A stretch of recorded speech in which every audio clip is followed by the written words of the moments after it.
What's up, AnimeBallZ fans? Ray here with another episode of What's New Japan, where I find out what anime is coming out in Japan right now and tell you about it in the hopes that you'll find it interesting enough to check out. So, without further ado, let's get started on this week. First up on my list is an anime called Tokai no Ichizon. Okay then. It focuses around the members of a student council at the academy known as Hikyo Gaken. And the weird thing about this academy, well not the academy, sorry, the student council, is that the members are chosen by a popularity vote. As a result of this, all the members of the student council are cute girls except for one person whose name is Sugisaki Ken, who studied hard to enter the council. The series revolves around the meetings inside the student council room, and the story, as written in the series, has a metafiction component where, under the student council president's orders, the vice president Ken Sugisaki has to write stories to show the other students how brilliant the student council is. So, I'm sensing a sort of Haruhi Suzumiya-esque sort of feel to it, except that it's more of a student council than some random weird club. But it still sounds rather interesting, and it's been going since 2008, so it's been around for a while, so they must be doing something good. The light novel series actually finished at the start of this year, so if you want to read the light novel series, then hey, you haven't got that much to catch up on, and it's not like it's going to be increasing anytime soon. But yeah, definitely give this series a check out. The next anime on my list for you this week is an anime called AoE Sake no Chushin Dei. Follows the events of a war that's been happening between two factions, the Segui Kingdom and the Nintendo Empire. Now, the Segui Kingdom has been losing the war for quite a while, but the tables are turned by the appearance of a boy named Gear. Now, the really, I guess you'd call it funny, but I call it sort of weird, but also funny.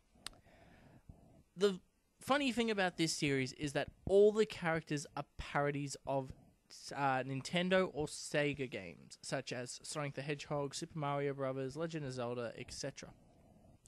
So, it's basically more or less an anime that is paying homage to the old 8-bit days of video games by glorifying the characters into actual, well, anime characters. I think that's actually pretty cool.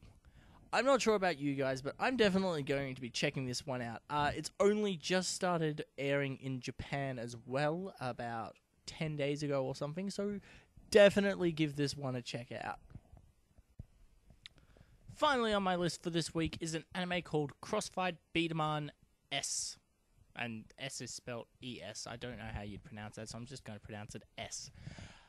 Some of you who have watched the very, very, very early episodes of What's New Japan will know that I have reviewed a Cross Fight B-Daman series before, and that I am quite a big fan of the series. But this is completely different.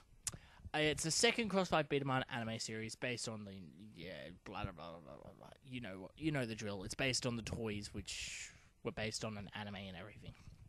Anyway, the new anime takes place in Crestland, where the mysterious bee crystal has started to go berserk.